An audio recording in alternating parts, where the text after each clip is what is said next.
Welcome back to the Michigan Football Network. And today, as you can see, Riverside got a little bit of an update for those watching live. It might look a little bit different. It should look a little cleaner, a little nicer. So that's good news for us. With that, obviously, it's been a little bit since we saw you. So there's some reasons behind that that are out of our hands, unfortunately. I was without electric for 4 days. So can't really, have a podcast without power, unfortunately. No internet, no chargers, no anything.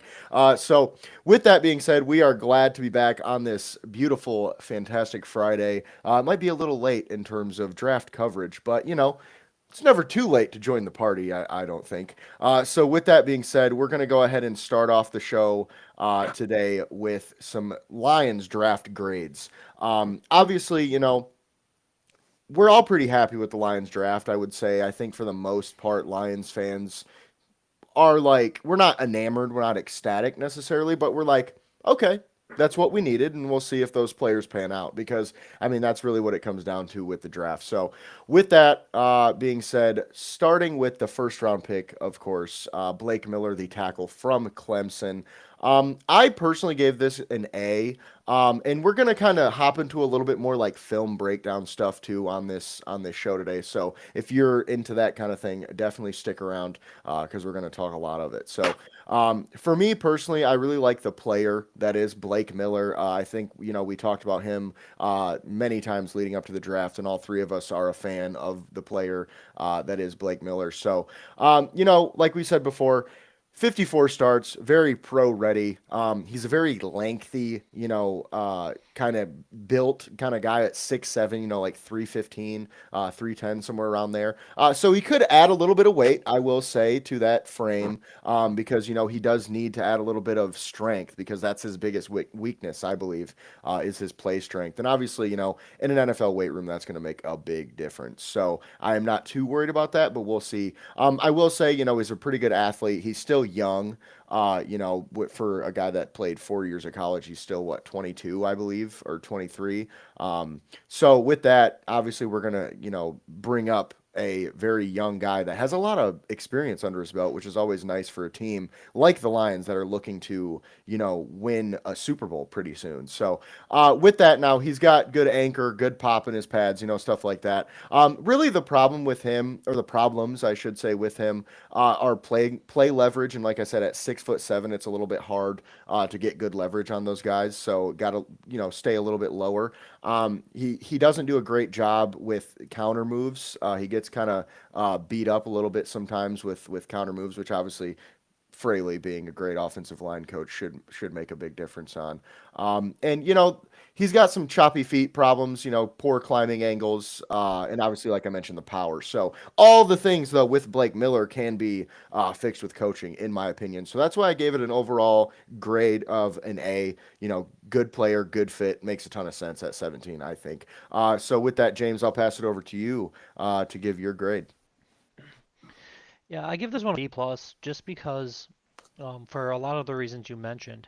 The only reason I don't give it an A is I was starting to get my hopes up a little bit with Bain as he was sliding down the boards. So I'm just like, is there a chance we can get him? But that's really no knock on Miller. Also, for as you said, he's not a perfect prospect, although I am extremely happy with it. He's a plug and play guy, as you mentioned, battle hardened, 54 starts at right tackle. As you mentioned, also he's only 22 years old because he was starting as a true freshman at 18.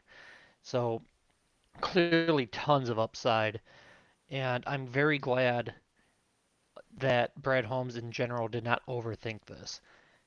We needed a right tackle. They mentioned several times they want to move Sewell over to left.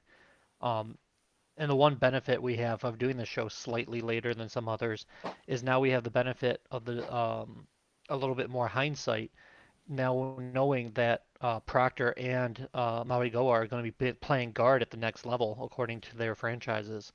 So technically speaking, Miller was the second tackle taken besides Fano.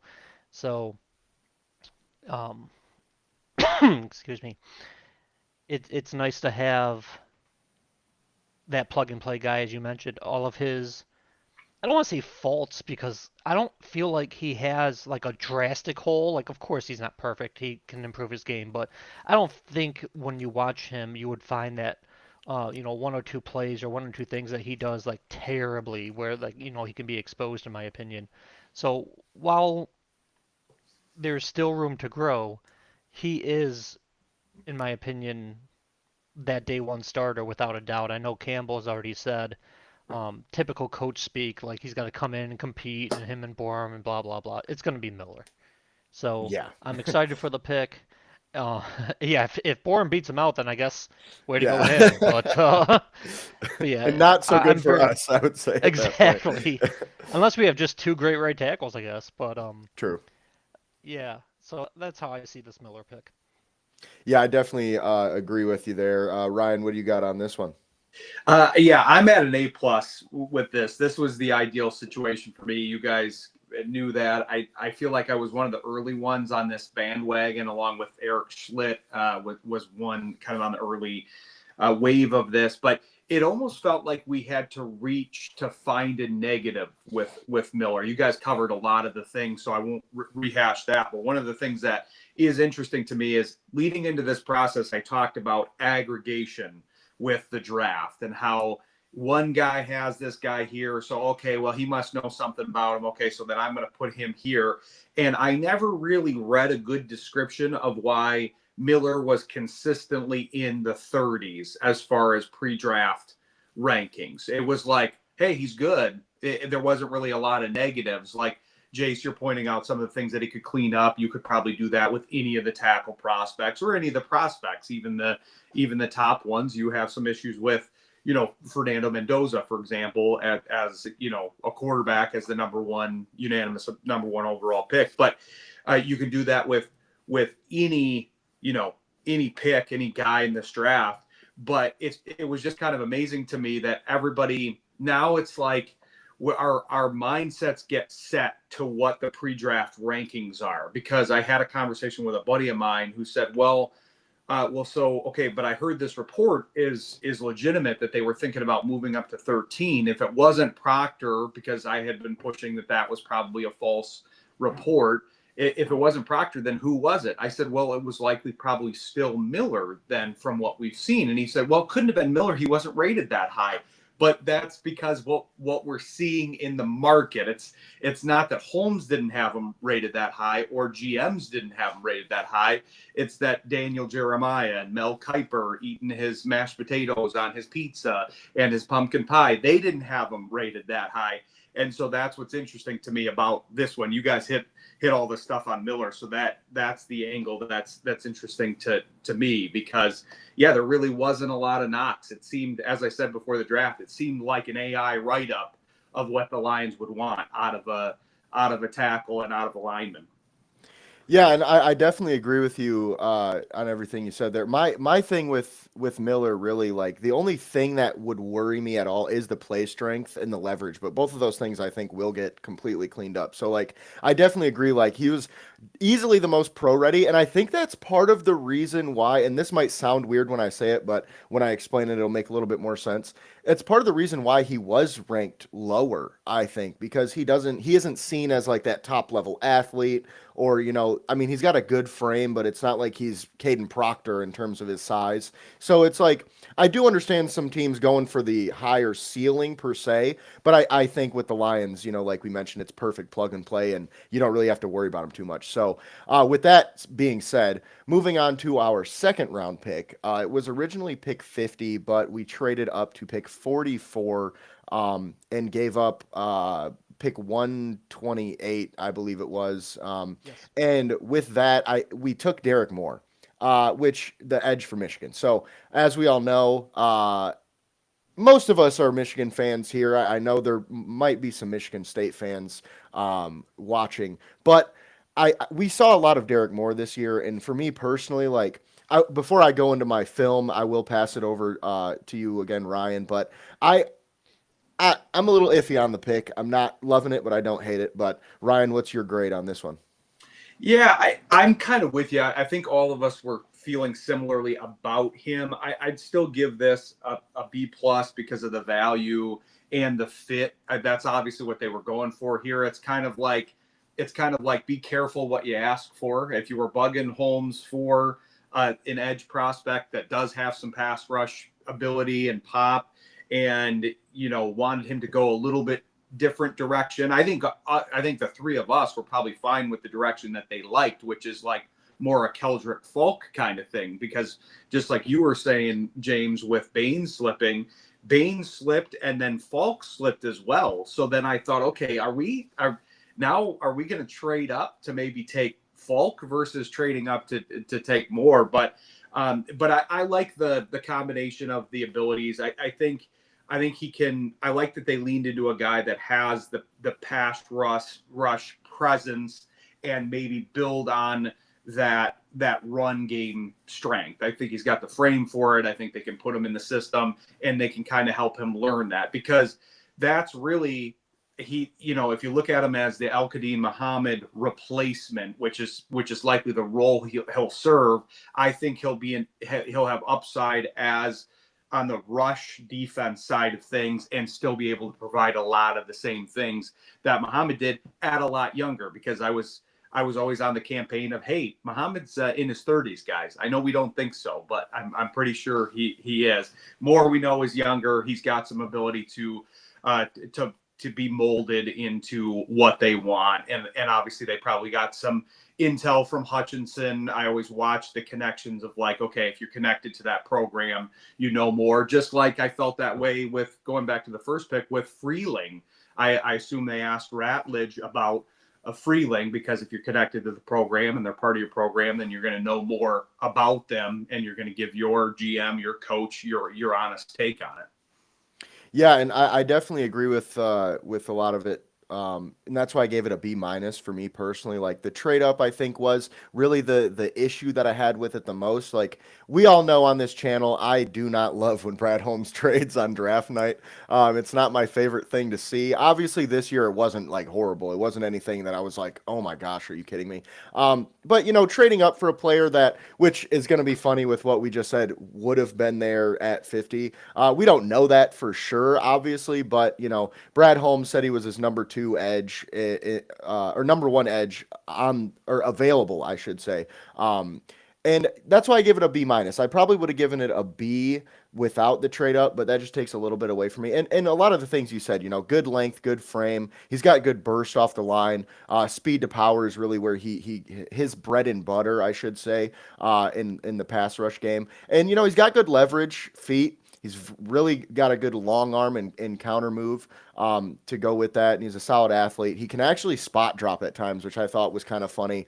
We just got DJ Wanham that can do that as well off the edge. So having another guy that has done that at some point, in his career could give us a little bit more versatility. But then, like you mentioned, he is physical against the run, but his run defense in general is kind of poor, in my opinion. It's not like horrible, like, oh my gosh, he cannot play on first down. He's not Cassius Howell by any means. But with that, I do think he's got a lot to, work on with his edge setting, his strength, in kind of everything that goes along with that. So like you said, Ryan, it'll be kind of cool to see what this new kind of style of edge across from Hutch will do. With that, James, what is your grade for the Moore pick? I'm gonna go kind of right between you guys and just say a B.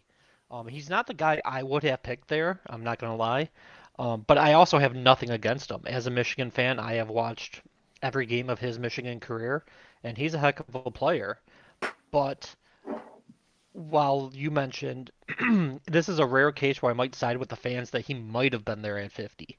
And normally I'm pretty adamant against that. And there's obviously the chance he wouldn't be. We jumped the Ravens, who ended up taking Zion Young, so they're clearly in the defensive end market. They have Minter as their head coach, who coached Moore in college, and so there's always that connection there. So maybe that was going to be the guy. I don't think we traded too much to move up those couple spots to get our guy. And the one thing I do like about Moore more than some of the other guys that will say in terms of why they may have favored him is I do think he's a little bit better of a run defender than you give him credit for. What is once again not saying he's like Keldrick Falk or anything, but um, I think he is pretty solid there. I don't think he's gonna do as much of a rotation. Excuse me, as much of a rotation as maybe a Muhammad did. Obviously, as soon as I say that out loud, because I'm like, he doesn't have to come off the field because he can do both. But as I say that, you mentioned Wynham's gonna demand some playing time. So just with his ability, he's gonna force his way in. So we'll have at least a good 1-2 combo on the other side of Hutch there. But I think one of either Moore, Young, Akis would have been there at 50. So I like the player, but the trade up is the part that kind of gives me a little hesitation. But since I do like the player, circling back, I'll just give this a solid B, and I'm glad that we have that running mate on the other side of Hutchinson. It just so happens to be another Michigan guy. Yeah, and I definitely agree with you there. It's kind of funny. Derek Moore was one of those guys in the Senior Bowl that was going kind of viral for his clips. But then, people, it's weird to me because it's like the Senior Bowl and the Combine can kind of explode players. But then Derek Moore was one of those guys that did really well at the Senior Bowl and like went viral, and people kind of just forgot about him. So, I do kind of get Brad Holmes jumping up for him because, like he said, it's my number one edge. And, I do agree with you, James. One of those guys would have been there at 50, but I understand with Brad Holmes' conviction going after him. So now moving on to the next Michigan man that was drafted by the Lions, back-to-back Michigan men, Jimmy Rolder, the linebacker, at pick 118, our first pick since the second round.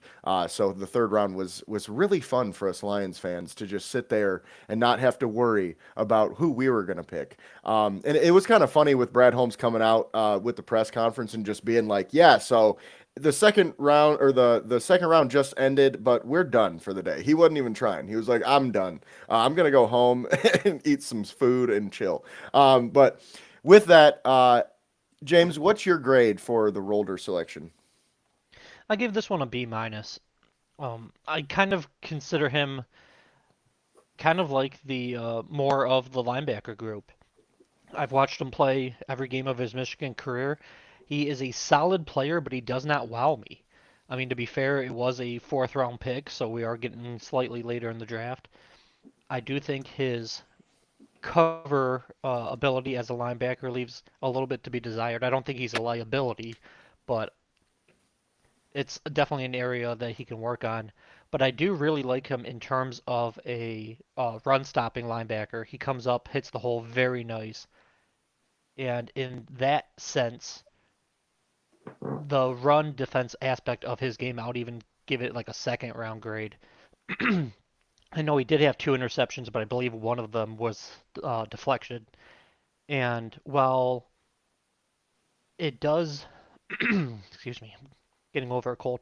While it does not wow me, I do enjoy the pick. I really like that we went linebacker because I was saying all offseason, I think tackle, D end, and linebacker are our three biggest needs, and we literally took them in that order.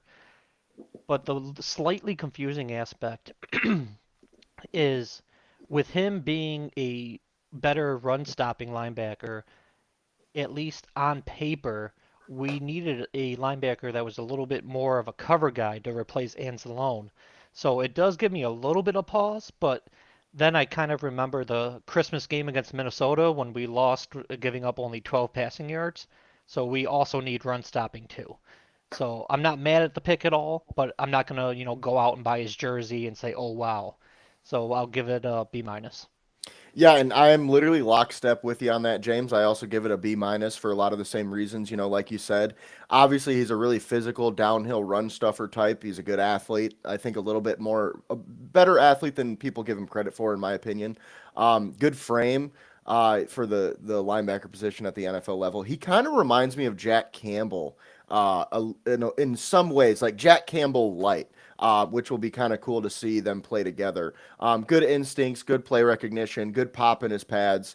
He's a really sure tackler. That was the biggest thing that I saw. That man, this dude does not miss tackles. Like he is getting you down, which I love. Obviously, the Lions I think love as well. And like you mentioned, missing Anzalone, like he was a sure tackler for us too, and I think replacing him with Rolder makes a lot of sense. And personally, I see Rolder as more of like a Rodrigo replacement for the future than a guy who is going to start this season. He'll obviously rotate, but like you mentioned, James, the coverage stuff it does worry me a little bit. So he's probably not going to play a ton, but I expect to see him on the field a decent amount. And I mean, think about it. Jack Campbell was a first round pick, and he was brought on super slow at the linebacker position. So just something to keep an eye on there. But, as far as his negatives go, his block destruction is not great, in my opinion. For a guy that's a really good downhill run stuffer, his block destruction leaves a lot to be desired. He likes to like go around them instead of go through them, which won't work at the NFL level. Those guys are way too good of athletes for the most part.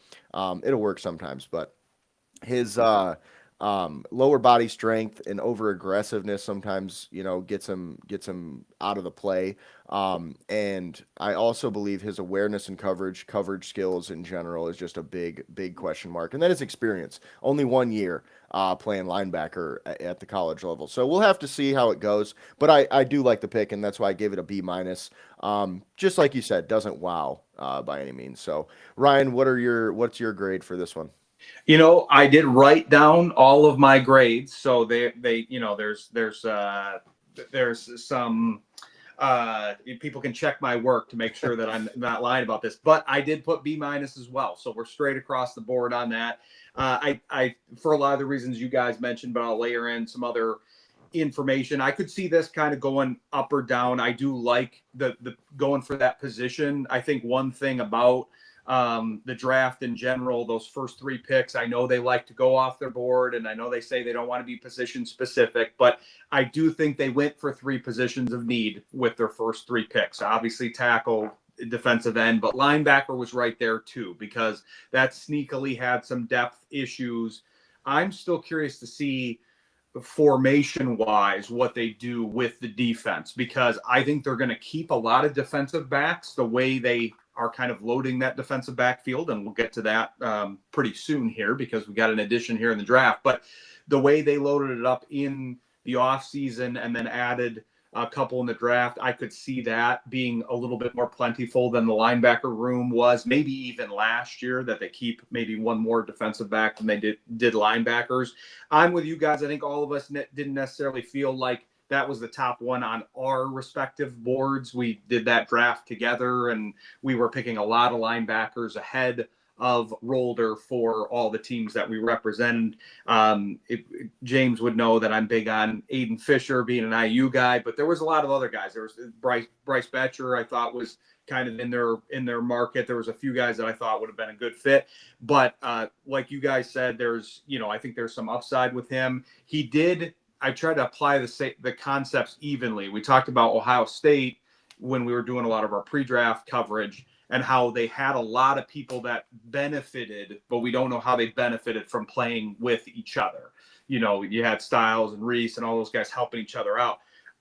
Rolder didn't exactly play on the premier version of Michigan's defense, as far as like the guys in front of him, the defensive tackles. Yeah, he had Benny. Yeah, he had some good pieces on that defense more, but he didn't have a traditional big, premier defensive tackle front in front of him. So it'll be interesting to see what happens in the NFL with more time and more seasoning. If he is like Campbell, good guy to learn from, and Campbell's taking his knocks, and he learned from Anzalone. So you've got that tree there. But yeah, I like the pick, and I do think they went with something of need. And I always try to defer. It's like, okay, we can have our opinions, but Holmes ultimately has the vision of what he wants. So if this is what he wanted, I like the position pick, and clearly he's seeing some upside and some trainability, because now that's what it's about once you get to the NFL is, can you be molded? Can you be molded into the player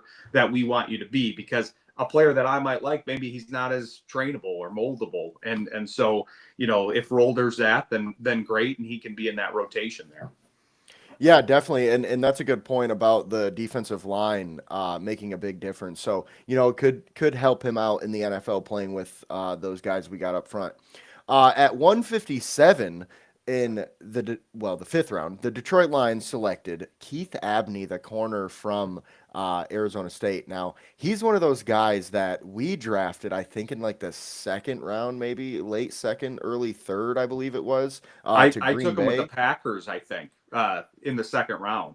Yeah, and which made a ton of sense. I think nobody called you crazy at that point. I think everybody was right there with you. And then in real life, he falls all the way to the fifth round. So we'll kind of see why that was. There could be some character concerns or some medical stuff we don't really know about. I haven't heard anything, so maybe he just who knows why these players fall sometimes on draft night, honestly, because I feel like when it comes to film, like, yeah, obviously some people are better at watching film than others and evaluating it, but when a guy plays really well, it's hard to say he's not a good football player. So it's kind of confusing why he was there, but with that, the Lions took him, and that's why I give it an A because I love the player at this pick for the value. I think it's awesome. I know we talked about a little bit in the group chat of we didn't love the player necessarily, but it made sense for the team while we were doing that mock draft. But here in the fifth round, it's like a slam dunk pick,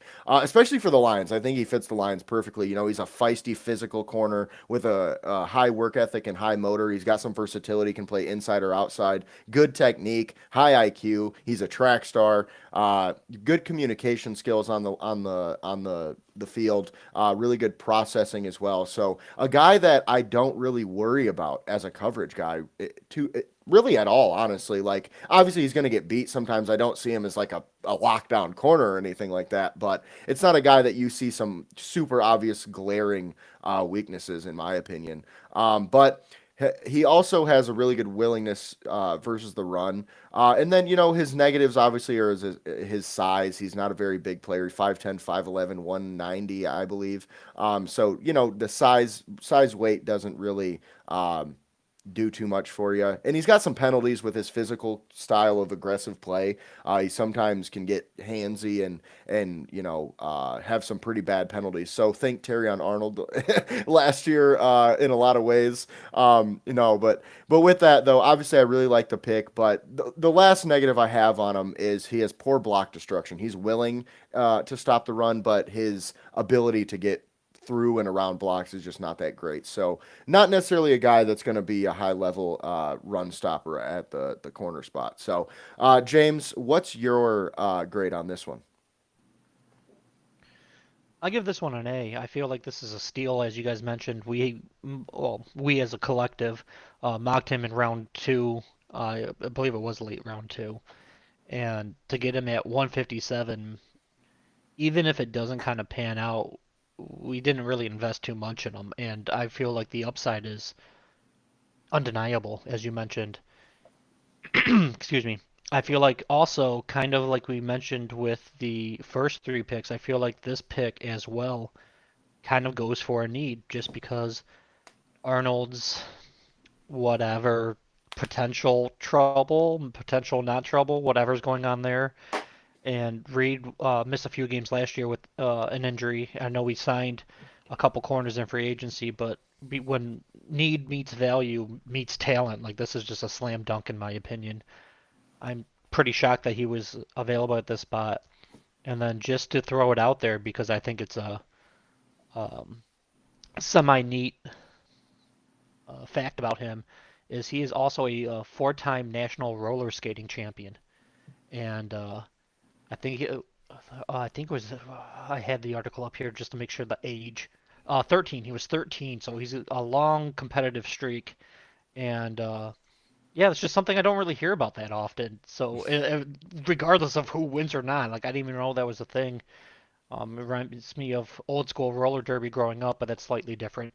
But yeah, like he's clearly, as you mentioned, a speedster. He's got the competitiveness, the work ethic, and when he is in the open field, I feel like he is for a corner, a big hitter, a more physical kind of tackler than just the, I would say, traditional cornerback who normally would just like would wrap up and tackle. He's a guy that can punish you for that position, and I feel like that kind of just goes on theme with the first four picks of this draft because Miller, Moore, and Roller are also very physical. So I feel like the Lions really focused on getting back to the basics, getting back to their grit mantra. And I would not be completely surprised at all if the Honolulu Flu came back this year, and whoever plays the team we play the following week um, might be in for a little bit easier of a time post Lions game. Yeah, definitely, and I can agree with pretty much everything you said there. With that being said, Ryan, what is your grade for this pick? Um, yeah, I'm at the same A plus. I don't know if A plus is a viable grade, but I think it's as high as you can go because I know we talked a lot about Pons because of my allegiances with Indiana, but this is kind of he's a similar play style. I didn't really watch as many of his games, admittedly, as I did Pons, but I thought I liked Pons because I thought he was a very good fit for the Lions as well. And so if you would have told me that Pons would have slipped to them at this level, I would have been very surprised. I'm basically equally as surprised that Abney slipped because all those things that you said, including some of the negatives, are exactly the Lions type. Even the handsiness, the fact that he's a willing tackler but doesn't always finish the job. Like you could run through the defensive backs that they've acquired over the last few years, and a lot of them would fit that type because they don't seemingly want anybody that tall. I know Takario Davis and some other ones. You picked them in the draft, Jace, and there were some other ones that were potentially available at different points in the draft here that were bigger. And I think all of us can see the vision there, but they like the smaller, scrappy guys, and Abney fits that billing. I do think this was a bit of an indication too. There were some things. I know Holmes has his type, and I talk about kind of like what he looks for, but this was also an indication that he was revising his draft strategy some of the things that you even mentioned already, the fact that he went to go have a meal or whatever in the third round and didn't try to trade back up. They didn't give up any assets for future drafts, so we're not dealing with this in future drafts. They did give up the current ones, but I wanted to make a comment about that because yes, they gave up 128, and I'm with you. I'm 100% with you on him giving up assets to trade up, especially because typically when he's traded up, it's the results are worse than when he's just stayed at the pick. But this year, I was more for it because they have a lot of depth on this team. There's going to be a lot of camp competition, and I'll talk about that more as we go on because some of these depth guys are clearly going to be competing for some of those final positions, but they're coming in as deep as they possibly can be right now when they have to trim down to 53. I know that other fans may not agree with that, but I think you guys would, and I think it's objectively true. You might not like who you have, but there's a lot of guys that have claim to a roster spot at this point. And then Abney's one of those guys, and I think he will work in that rotation well because, yeah, I love the Legion of Whom, just like I like a good pun like the Honolulu Flu, but you don't want to return to that, but if you do, you've got a lot of depth because they really do have a lot of injury-prone guys, and that's another thing that Holmes turned away from. There's a reason they have a lot of injury-prone guys on this team. Yes, there's practice issues maybe in how they handle the team, and they're all very aggressive, but they've also gone for guys that have previous injury history and have some injury concerns that they may be ignored to get some value. But then you see the backside of that when you do have to go down the depth chart. So I think he amended that with the strategy this year too. Yeah, and I definitely agree with you there. One thing I've said, the last two off seasons. Last year I said it, oh, this is Brad Holmes' biggest off season, and I think it was at the time, coming off the 15-2 season and everything like that. And then this last season was obviously rough. So it was, in my opinion, easily his biggest offseason in terms of free agency and draft, hitting on those players. And like you said, he kind of revised his strategy which I think shows a lot of growth in Brad Holmes because as a guy who's done so well drafting and getting guys, I feel like you don't really have to change it all. But he saw the small discrepancies in problems he had. And as simple as just losing trades on draft night. Like, I didn't feel like he really lost these trades necessarily, because at the end of the day, like you mentioned, we have extra picks, and I was definitely one of the people saying we needed to trade up because, like you said, we have too many players as is. But also just because think about it, how many sixth, seventh round picks really even make the roster most of the time? Why not turn those picks into a fourth rounder, which is kind of what we did a little bit later. So with that being said, I have a our quick note if you don't yeah, mind. Um, to add just to the Legion of Whom, because I completely forgot about that. With the additions this offseason, because I know we got the corner from Tennessee, I'm spacing on his name right now, is along with Abney. Roger McCreary. Thank you, Roger McQuarrie. Like, there is a legit chance that Rakestraw, who I know he's been disappointing so far, but I mean, still a second round pick from just 2 years ago, there's a realistic chance that he either A, doesn't make the roster, or B, he might be like cornerback six. So we do have some pretty good depth if he can stay healthy, which I know we haven't seen yet. And then the other quick side note I wanted to put on Pons is it was not lost on me that after our trade that he was taken at pick 50, Lions' original pick. And I remember saying beforehand, if the board fell a certain way, I wouldn't hate picking him at 50. So it is nice to get a corner much, much later, but I did find it a little bit ironic that he went to Aaron Glenn and with the Lions pick. Well, what's funny about that actually with Pons is a lot of people, a lot of people's pro comp for Pons was Glenn. Funny enough, so he goes to a guy who a lot of people played just like him. So it's kind of a match made in heaven. And then on top of that, getting him with after trading down with the Lions of all people, just kind of adds to that. But with that, there was another trade that the Lions made coming up here. They traded pick 181 and 213.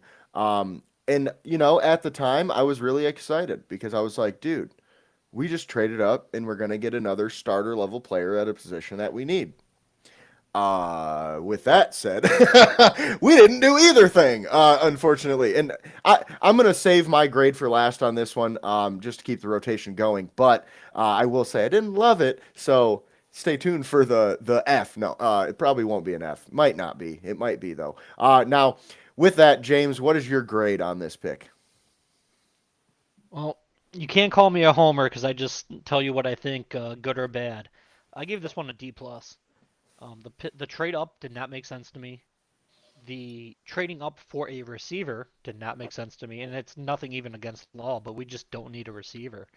Between Tesla obviously showing flashes in his limited role, with us getting rid of Khalif Raymond, he can get more reps in on the offensive end of that. We went and got Dortch from Arizona. I know it's only a 1 year deal, but he can be our shifty kind of guy, a punt and kick return guy, and we got a receiver who I don't even want to call a 1 year wonder because he's only had one even decent season on offense.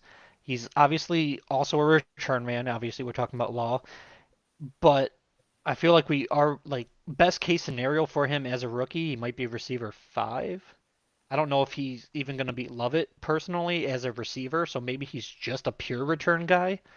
But his best year in college was 500 yards and change, so he wasn't exactly breaking offense or breaking defenses and being that game changer on offense. I know we're talking about, pick 168 here, but when you trade two picks and especially this late, as you mentioned, you don't know if these guys are even going to make the roster. At least I expect them to because we drafted them, decently high compared to some of the other guys.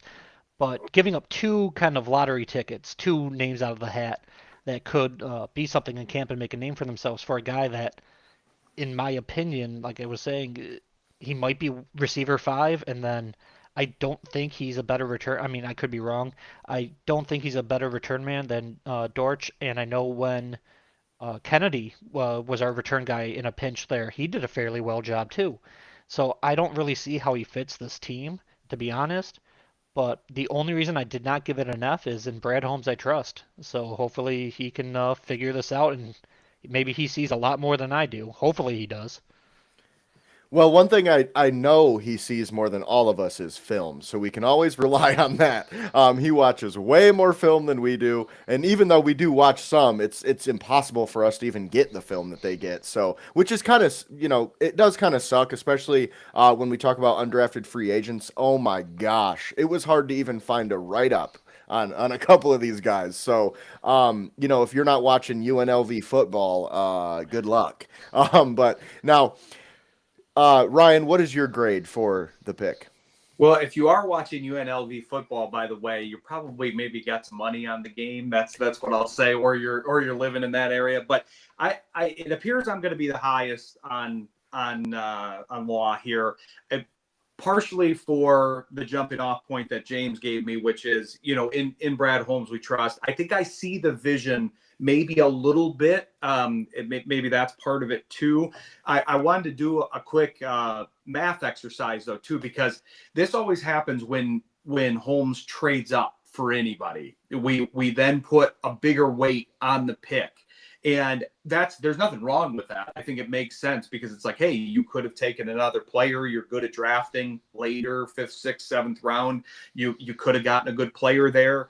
And so I've always been curious about that math. Like, do we say, oh, we could have gotten this player there and we weight that in? Or do we say, hey, we got a guy like Anthony Lucas as an undrafted free agent. He was graded higher, and so can we put him in where that pick would have been? But that's just more of a philosophical thing. But as far as Law goes, I'm wondering, so we know that Petzing likes to build a system around his players. They were talking about, hey, we're not necessarily going to lean into the let's throw all the tight ends at you and what they were doing in Arizona. And I'm curious if this is a player that they thought could do some things that nobody else on the team currently could do. Because one of the things that I saw last year, even when Petzing wasn't calling the plays, was there was a lot of gadget plays that they were trying to call. And they were trying to mainly use JMO for that because he's the most gadgety, I guess, of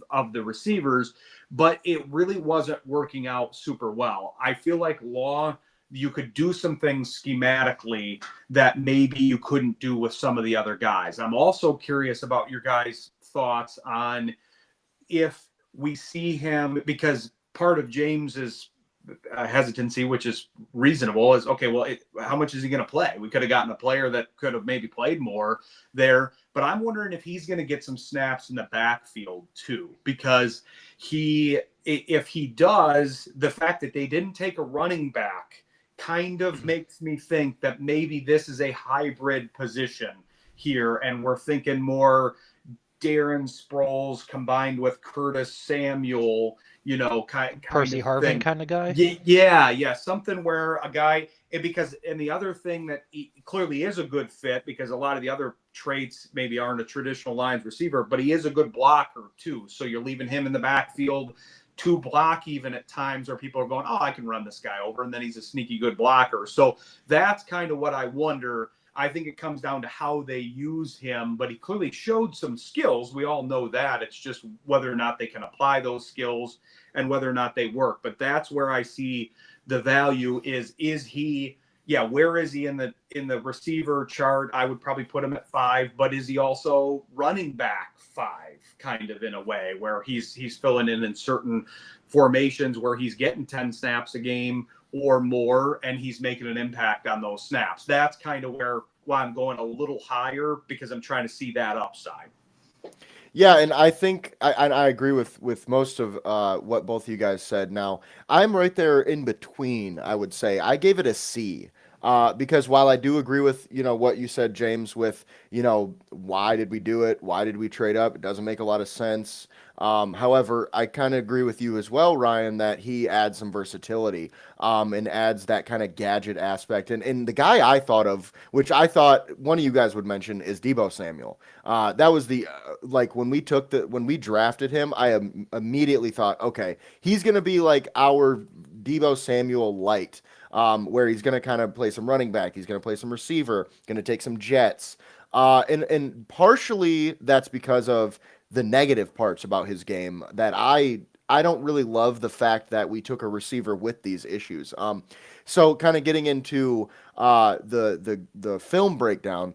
Obviously, he's got a thick build, really a run after catch guy, really good with the ball in his hands, explosive. Obviously, as we mentioned, gadget kind of returner guy. He's got really good speed and acceleration and change of direction. And honestly, I was kind of surprised by his hands. He's got pretty good hands. He can go up and kind of pluck it away from the cornerback or the safety. But that's kind of where the positives end.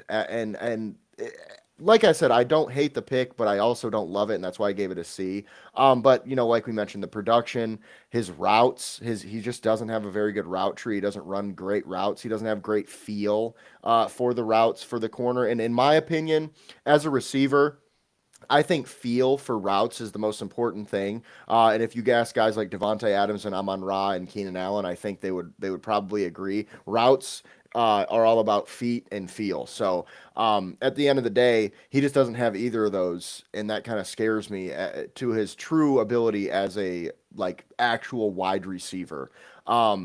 With that though, One I gave it a C because he's got all the gadget stuff that we want. Yeah, one thing I did want to jump in and say because I made my notes prior to, or let me rephrase. Since making my notes, I watched more film on him, and one thing that Ryan brought up that I should have mentioned is he is a plus run blocker. I will say that much. I was actually, I would say, impressed with that aspect of his game, not just in terms of taking his player out of the play, but also finishing blocks. There were a few uh, blocking highlights, which is kind of an odd statement for a receiver, but is what it is, where he actually finished and put the guy on his back. And so, like, I get that aspect, but I just still am a little confused by trading up for a receiver who I don't want to say his best trait is blocking, but that's where he showed separation from other guys, in my opinion. Yeah, and I definitely agree with you there. His blocking was pretty high level, and maybe that's another reason why Brad fell in love with him. Because I mean, if you can teach him how to run routes, he could be a pretty decent actual wide receiver. But we'll kind of have to see how that works. But at 205, the Lions took Skylar Gill Howard, the interior defensive lineman from Texas Tech. I personally gave this one a B minus. Because the value I think is really good, but I just don't know if he sticks around as a true rotational NFL defensive lineman.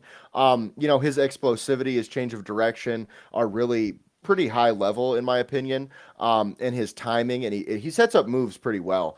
He's also got active hands in pass rush specifically, high motor, good leverage, all things that you love to hear out of an interior defensive lineman. However, there's some pretty glaring issues as well. His length is really poor. He just has really below average length, which is going to hurt him stopping the run when he already kind of has some issues versus the run in terms of hopefully everybody will understand what I'm saying when I say this. His hands do not go in the right place on the offensive lineman when he's trying to destruct his blocks, like almost all the time. And with his poor length, it allows the offensive lineman to get their hands on him a lot easier than they probably would if he would just put him right smack dab in the middle. But with that, he gets washed down quite a bit. His block recognition and like I said, his hands versus the run just kind of make me say, okay, he has upside, but I'm not gonna really expect him to be anything more than bottom of the depth chart or practice squad guy in my opinion. So that's why I gave it a B minus, because I like the value, but the player, which in the 6th and 7th round, that's all you're really asking for, bottom of the depth chart, practice squad guys. So I'm not mad at it by any means. But Ryan, what is your grade for this one? Yeah, so I guess for some of the same reasons that you listed, I guess I'm slightly higher. I had this as a B plus because to me you're grading it on a curve because you're saying did you get a good value for that pick? And I think it's going to come down to kind of like the law thing. I think it's going to come down to usage for him because the Lions, again, we're talking about how they have a type with most of these positions. They do like these flexible guys that can go inside out.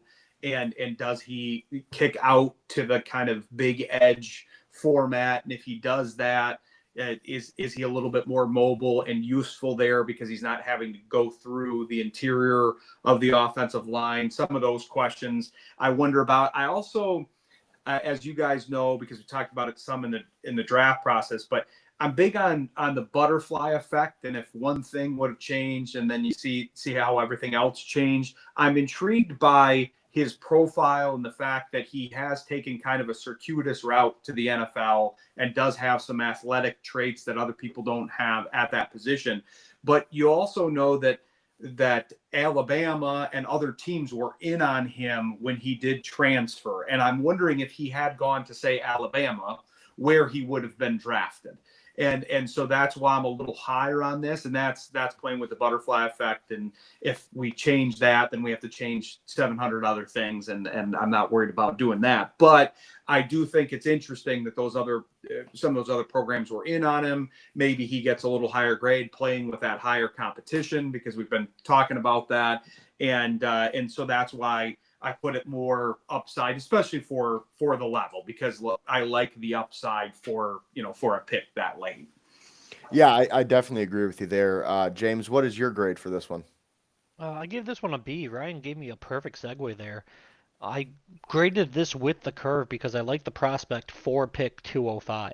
If we took him earlier, I would not obviously like it as much.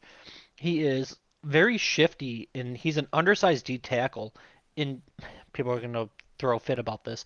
As a style, I would compare him almost to like an early Aaron Donald, because in Aaron Donald's later career, he started doing more of like power moves, and obviously everyone's seen clips of him shoving guys off of him with one hand. But in those early seasons, he was using much more of speed and finesse to get around guys with his smaller frame. So no, I'm not calling him Aaron Rodgers, but just in terms of style. Well, I hope it's not Aaron Um, Rodgers. oh, I'm sorry, Aaron Donald. Oh, well, you know what? He can be Aaron Rodgers too. Man, Whatever. Aaron Rodgers looks a lot different these days. Yeah. Yeah, he put on a little bit of weight. Oversized for Aaron Rodgers, undersized for a D tackle. That ayahuasca has more effect than I thought it did. Apparently. Yes, it gives you the munchies. Well, yeah. Well, you never know what's going to happen after one of those darkness retreats. So, Right. but yeah, and then the other thing I found when looking into him a little further, obviously I'm not digging into prospects pre-draft this late, but in 2021 he was a walk-on D2 linebacker. So he's only played the D-line position for about 3 years. So it's still new-ish. I'm not saying you can't learn a position in 3 years, but he is, because of the upside, I like this pick a lot. And I feel like he complements guys that we currently have, because we got some pocket pushers and some more strong guys like McNeil. I feel like we do lack that shifty guy. And once again, as I kind of said with Law, if they don't work out, we spent pick 205 on them. And then as a side note, in 2024, he did have 5 sacks from the D tackle position. Last year, he only had one, but he only played in a handful of games. Unfortunately, he had an ankle surgery. And if it wasn't for that, some people said he might have even stayed in college one more year, or I should say, he asked to stay in college, and his eligibility got declined, so he came out. So while this is a kind of just taking a flyer on upside, is something I don't normally like to do. I'm not a big trades guy. For pick 205, I do think we at least got a pretty good athlete that could do some stuff, especially going back to what we were talking about before, having Hutch, McNeil, Moore. He's not going to be the guy that's getting doubled or anything like that. So I do think he might be able to fly under the radar. And I'm not going to quite say have a, oh my God, I just spaced on the guy's name, 7th round edge that had like 9 sacks his rookie year. Houston? James Houston. I'm not saying he's going to have quite that big of an impact, but he could be a sneaky signing like that. Yeah, and I agree with you there. And, like you guys mentioned, grading on a curve definitely changes a lot of these things because, like we said, 6th and 7th round, you're really only looking for bottom of the roster practice squad guys. And if you get more, that's really good. And with that, at 222, the Lions drafted Tyree West, the D lineman out of Tennessee. I hope I'm saying that correctly.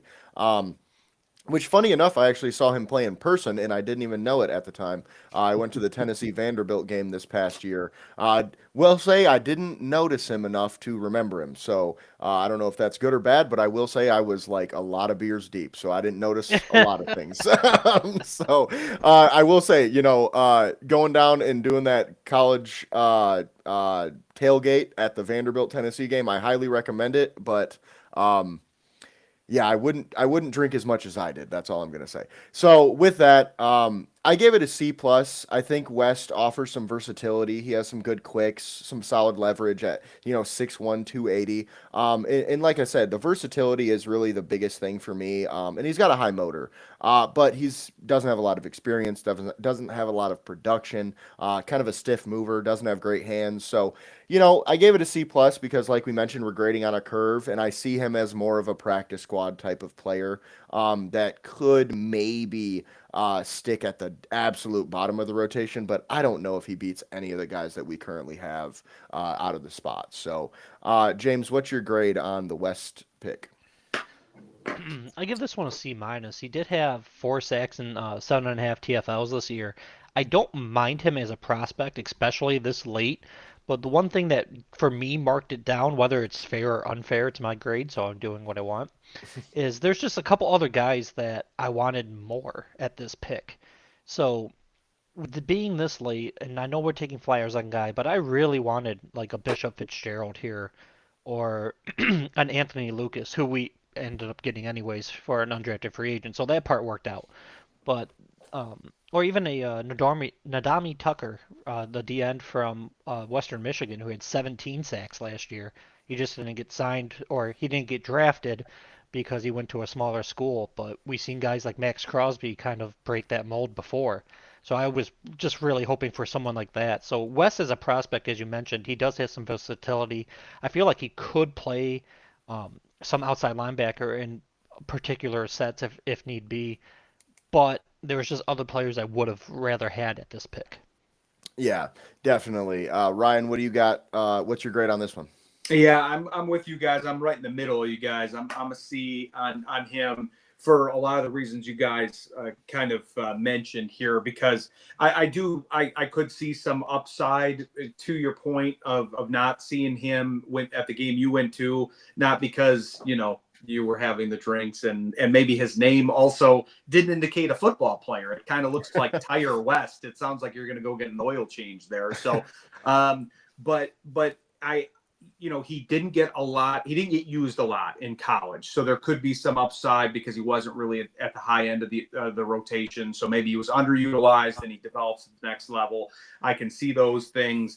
But to James's point, when you were sitting there, because we do know the draft pretty well and we knew the prospects, there was a lot of prospects that I went, man, it would be nice to have them here. You mentioned Tucker, Fitzgerald, we're all high on. I thought that was a slip, and I really thought safety was a position that they would go for because of the injuries to Joseph and Branch and needing some depth potentially there, even though they did sign some guys in the offseason.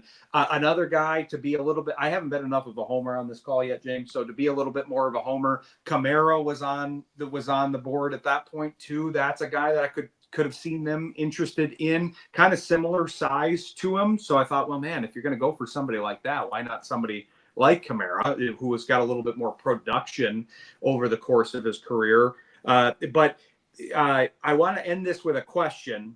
I'm bombarding you guys with this, but I'm curious. It's funny because one of the concepts, we didn't have to do it as much this year because people generally seem happy with the draft. The fan base does. They took 2 Michigan players, that doesn't hurt, and they took positions that they need. But one of the things that I always argue with a Brad Holmes draft is you have to re-slot everybody, because you have to say, like, okay, he may have reached a little bit in the middle rounds, but then he got some value picks in the later rounds. He got a Mahogany, he got a Frazier, he got whoever, and then you got to slot them back up. It's kind of similar to me in this sense. It's because you look at who, the UDFAs, and we're going to talk about them a little bit, but it's like, what if they took Anthony Lucas here? What grade would we have been giving it?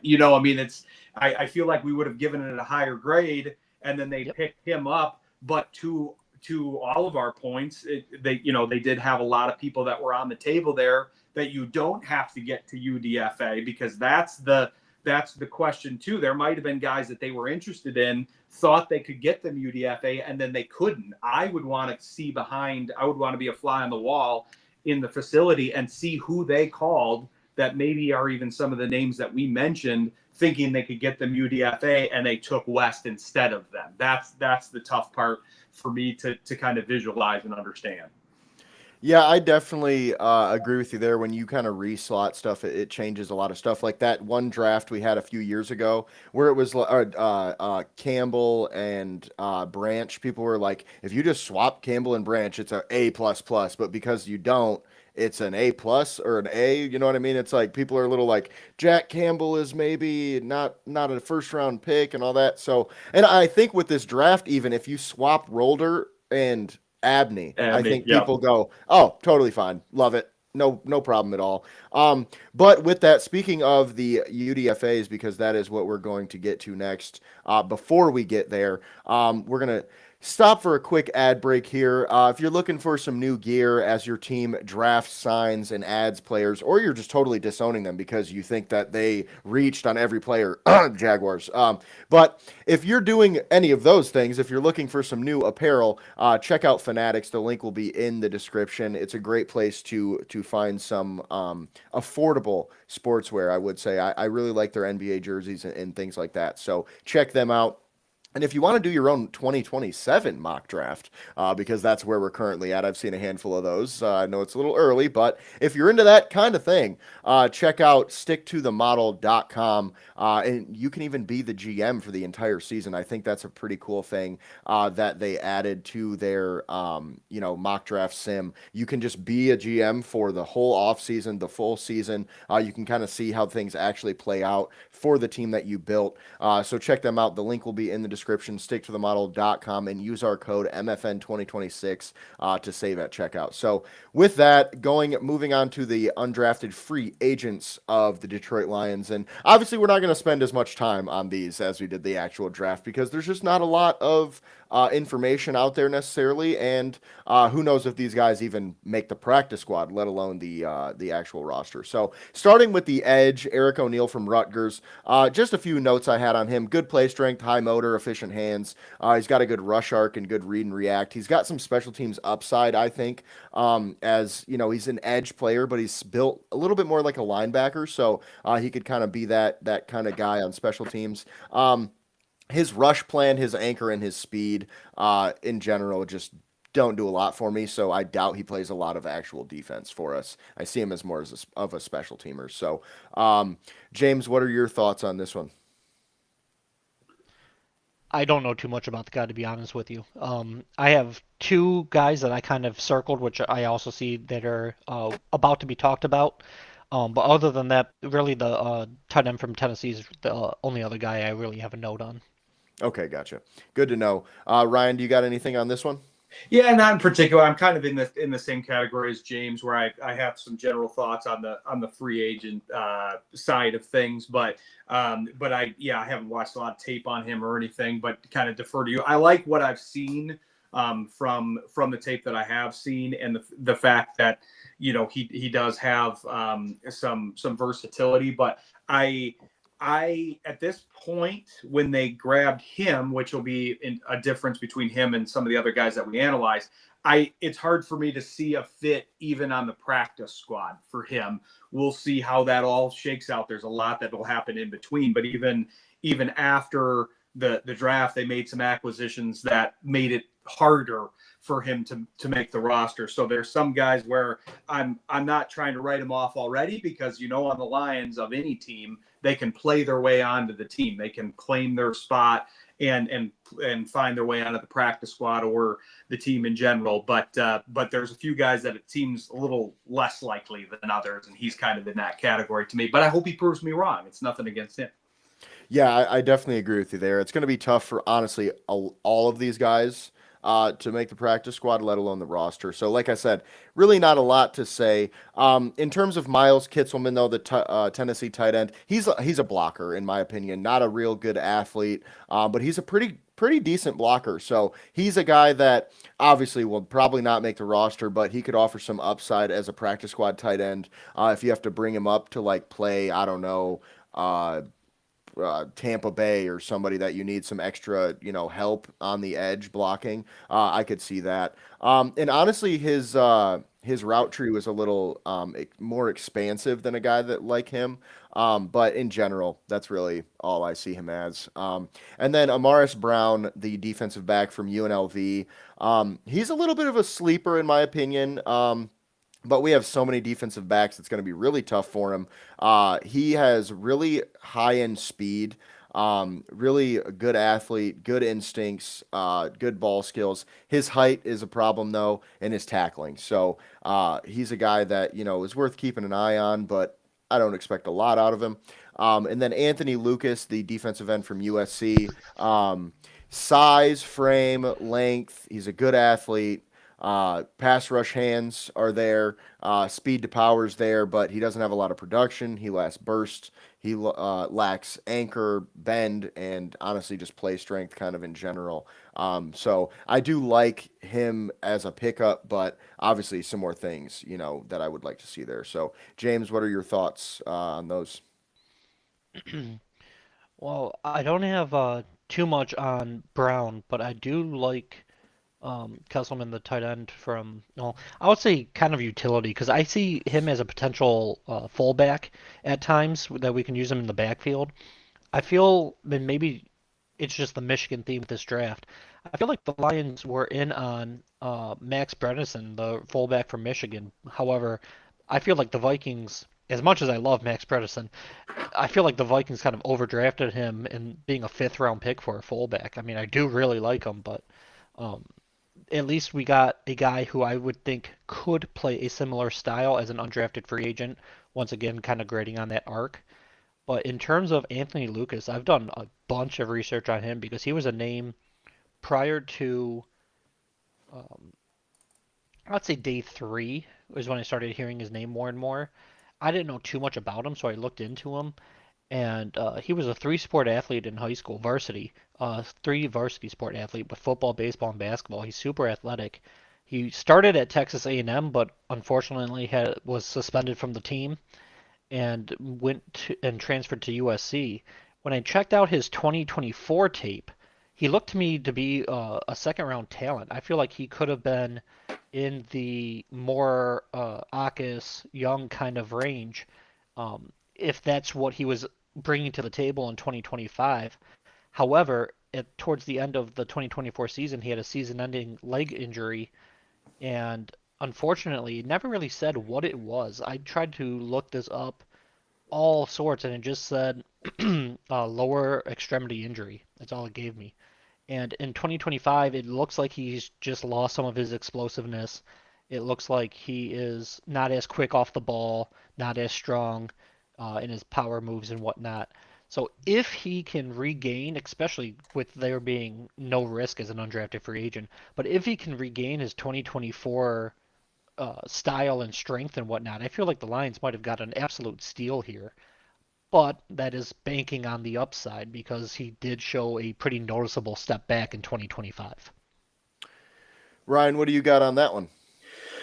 Yeah, I mean, I agree on the Lucas thing, especially because if there is one version of taking advantage of an injury that I like, because we've talked about not going after injured players, not going after guys that are dropping because of that, he might be the version where we all know that if somebody does have an injury and then has to come back and they're not 100%, then usually that shows them as not being quite as strong as they were. But some injuries just need that next year to recover, and then they need that next off season to get a full off season. We're going to see that with Ali McNeil this year. That happened last season, and we got to be ready for that happening, for what happened with McNeil to happen with Brian Branch this year.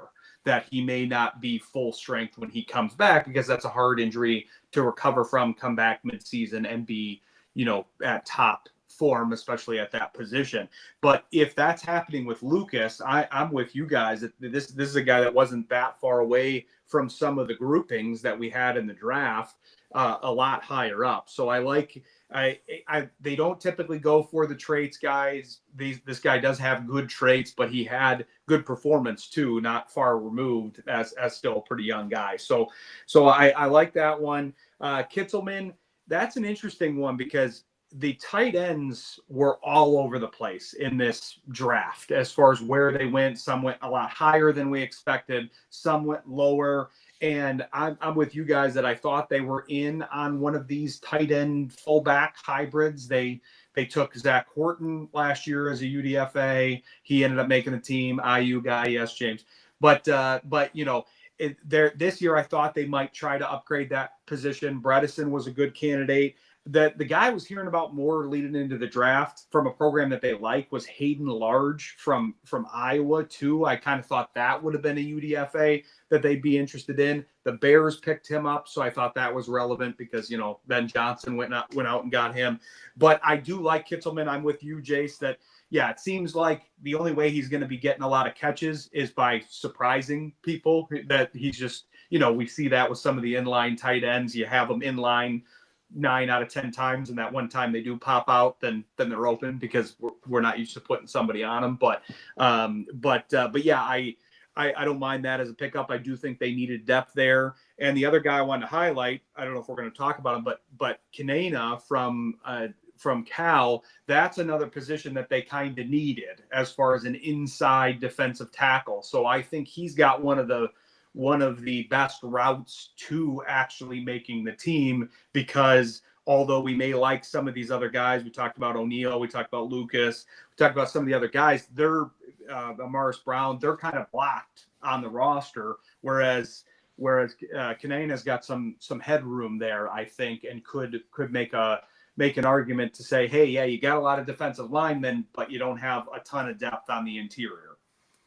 Yeah, funny enough, that's actually exactly who we were going to be talking about next, so it's a perfect segue. But before we get there, I did want to make a comment on the injury, point you made, because it's weird to me how fans of sports can see injuries happen over and over and over, and they go, oh, he sucked his first 4 games back, he'll never be the same again, as if the human body doesn't take time to, heal. And like you said, I mean, Jamison Williams is a great example of that. He's a guy that was injured, came in, really didn't play a lot. People are like, oh, we wasted a first round pick on a kid who can't play. And then it's like, well, you got to bring him back slowly because he didn't have an off season at all. It's not like you just heal up and then you step out and are ready to play football, man. You need some time to get ready. So I do think that was a great point. And then with the nose tackle from Cal, Kanina, or this is the way I was going to say it, Kia Niania,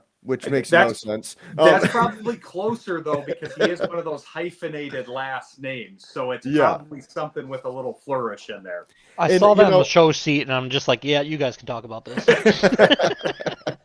But yeah, I see him.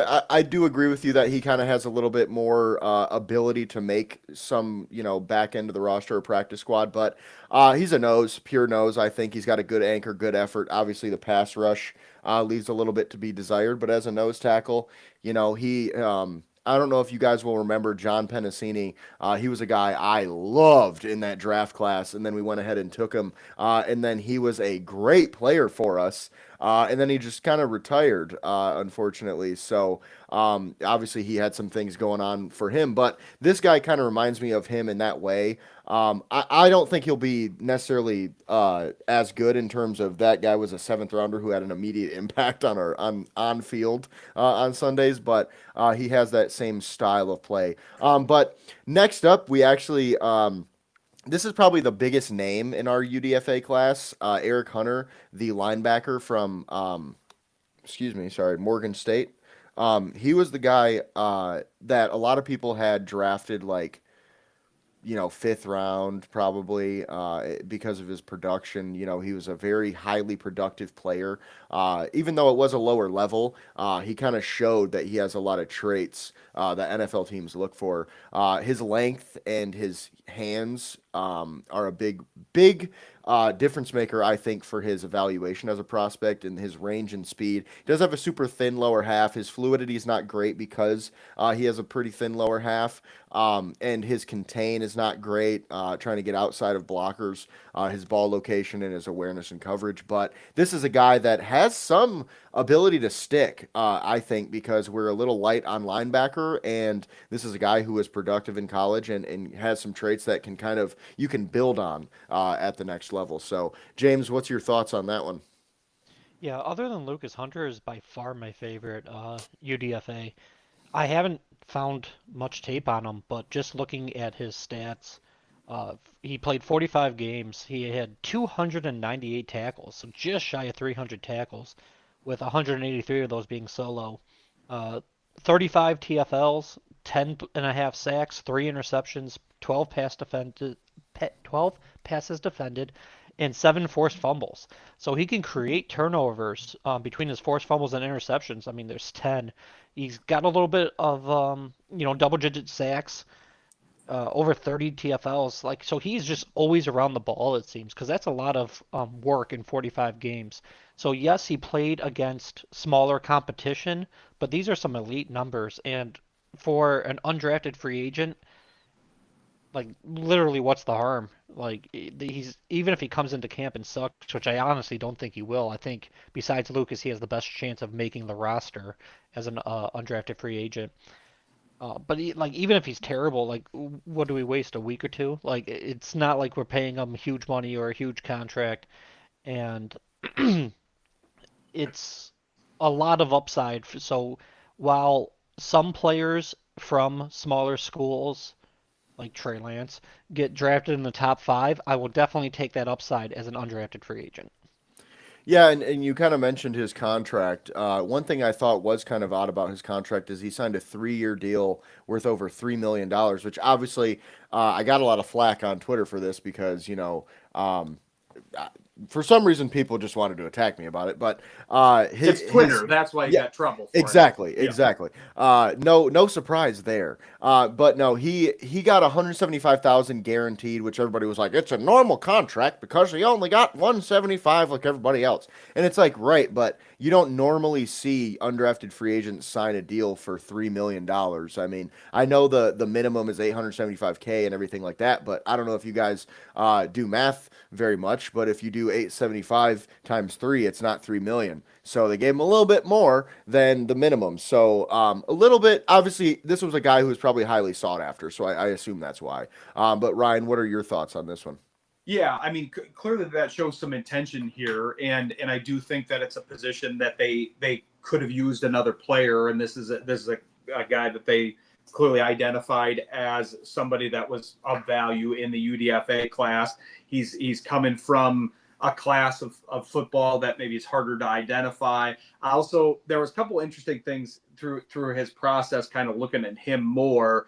Kyle Mosley, who does a lot of analysis of that level of football, was saying, and I'm going to get in trouble for this, but I don't look at anything on my social media, so you can comment. I'm not really going to see it. But they lost Alex Anzalone, and he was actually comparing the tape and saying, hey, he's looking better coming out of college than Anzalone did. And I think we do have to remember the track that Anzalone took in the NFL to a degree too, because even when the Lions picked him up, he was not even he was a borderline starter in New Orleans. He was kind of like a fourth linebacker there. And so, they're not going to try to make him the same player. He, in some ways, the way I saw it was that it's almost like hopefully he's what they wanted James Houston to be.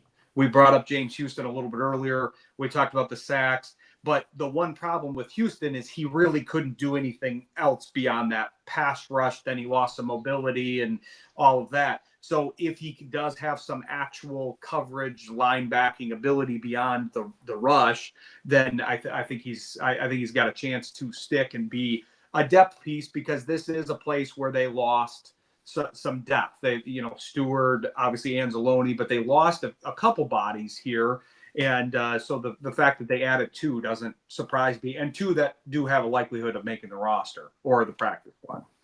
Yeah, I definitely agree with you there. To wrap it up, we got three more players, but I'll kind of run through these pretty quick. The defensive back Sean Rucker from USF, I think is kind of a sleeper. I think he might be even more of a sleeper than the other DB I talked about earlier. He's got elite speed. He ran a 4.3 at his pro day. Really high level athlete in general. Really physical player as well, kind of what the Lions look for as a defensive back. And he's got versatility. The dude can literally play outside corner, slot, free safety, or strong safety. So, with all those things said, I would not be surprised if he even somehow makes the roster. And he's got a good frame. He's like 6 foot, 6'1", 180, 185. Obviously, he could add a little bit more weight, but he plays really, really physical. So, like I said, a little bit of a sleeper pick there. And then the guard, Melvin Priestley from Illinois. Versatile player, can play tackle or guard. He did play tackle in college, which obviously he'll play guard in the NFL based on all of his measurables, but does add some versatility there. He's a run blocker, period. His pass blocking is just okay, but as a run blocker, man, he is feisty, he is physical, he is strong, and he's got really active hands. His biggest issue is just agility. He's not a guy you're gonna, have in a zone scheme. He's a gap scheme guy, down blocks and things like that. So, and then Luke Altmaier, the quarterback from Illinois. This guy is a guy that has probably the most potential to actually make the active roster. And the reason I say that is we just don't have a QB3 right now. So having Luke Altmaier be that QB3 would make some sense. He has a little bit of developmental traits, but he's not a guy that I'm gonna say, man, put him behind Goff and we'll be okay. No, I do not feel that way. But he's experienced, he's patient, got good timing, good eyes. He's got some scramble ability. I mean, he ran a 4.7. He showed a little bit on tape that he can kind of move around in the pocket. But his size, his arm strength, his accuracy, his footwork, his poise are all negatives. And one thing that I saw on a scouting report about him that I thought was kind of funny was they mentioned his ball pat being a little bit like worse than most, which is kind of funny because it's like normally people wouldn't notice that, but clearly he's got some issues that he needs to figure out. So not a guy I want to rely on, but could be QB3, I guess, which I would rather go sign a vet, but we'll see how If that. you can't even ball pat right, I don't know, man. Exactly. Like I said, the negatives are size, arm, accuracy, footwork, and poise. Well, I don't know if you can play quarterback, brother, with those things. So, no, with that, James, what are your thoughts on those last few guys? The first two I really have nothing on. In terms of Altmaier, I have seen him a little bit at least. I saw a lot of people on Twitter, for what it's worth, say like he's a running quarterback. He's not. He has some scramble ability, I would say, at least in terms of running. It's more of like an prime Aaron Rodgers, like Mahomes, like he can escape out of the pocket and move. Not so much like Fields, where you're gonna have designed quarterback runs for him. So for anyone out there who is listening, I would not call him a running quarterback, but he is more mobile than Goff. Granted, as much as I love Goff, that's not saying much. So Yeah, very, very good point there. I will say he kind of reminds me of I'm spacing on his name right now, but our QB2 last year in a lot of ways. Alan, Kyle Allen, yeah. He kind of reminds me of him in a lot of ways, where it's like he just doesn't offer a lot, but he could be a decent backup in the league, I think. Ryan, what are your thoughts before we get out of here? Yeah, this draft was interesting with quarterbacks because there was a lot of talk on Mendoza, but he was basically the one franchise quarterback that you could kind of be sure of. Then there was some guys that were questionable, Simpson and others, and we talked about them through the process. But I did think it was a good draft to get a developmental quarterback, a later round quarterback, whoever that was. If it was a Taylon Green, if it was Daniels, some people like the versatility of Haynes King. There's a bunch of interesting names, but Altmaier was kind of at the back end of that. But I do like the fact that they took somebody to develop, because as much as I like Bridgewater and I think he's a good fit for this team, because I do like his presence, and clearly he's there as kind of like I mean, I don't know if he's going to follow the skipper path of like, okay, he's going to go right from playing to coaching with them, but they do need somebody behind them now that Allen left. So hopefully they can develop this guy without any urgency as far as able to see if they have anything, and then you say, okay, no, we didn't have anything. Let's use some more capital on somebody that we can do something more with, but you didn't spend anything on them. So it's a good flyer, and if they can get something out of them and even make them into a Kyle Allen, that would be that would be a plus. Yeah, I think Altmaier is a little bit of a steal, if you want to call it that, as an undrafted free agent, because most people thought he would get picked. But like you said, having a developmental quarterback makes a lot of sense. Personally, I would have loved Cole Payton from North Dakota State. Yeah. And of course, the Eagles got him, which sucks, as always. Howie Roseman seems to be in my brain sometimes. I don't know if he watches the show, but he does a lot of the things that I want the Lions to do. So I guess great minds think alike. No. With that, that is going to be it for the show. We appreciate you guys for joining us, as always. We will be back next week, as always, with a little bit more draft, like specific, or not so specific, I should say, draft coverage with all the other NFL teams. We just felt we need to cover the Lions first because that's who we're here for at the end of the day. So with that, before we get out of here, Ryan, let them know where they can find you. Sports Intel Ryan on X, and then obviously the Sports Intel with Ryan Walsh and Shane Graham's Extra Points. I'm also covering our other show tomorrow morning, 10 to 12 on Jethro, and we'll have some specific coverage. We're going to have Josh Helmer of Lions Wire on because I actually want to ask him about one of the things that we were talking about with the Iowa thing and the fact that because he was covering Iowa when Proctor left the program. So we're going to get some intel on that whole thing and the Iowa prospects and the Lions prospects. So tune in if you want to listen to that. And feel free to follow me. And if you do comment towards me, I probably won't respond, but feel free to follow. Unless it's nice, then I might. Well, and I will say the Proctor situation is very odd. So if you are at all interested in that situation, it is definitely worth listening to. So check them out. And with that, we appreciate you guys for joining us. As always, the links are in the description for Fanatics and Stick to the Model. You can find me at JSoSweet. You can find James at Gullet_James, and both of us at MIFB Network and MichiganFootballNetwork.com. With that, that's all we got for you this time. Once again, we appreciate you for joining us, and we will see you guys next week.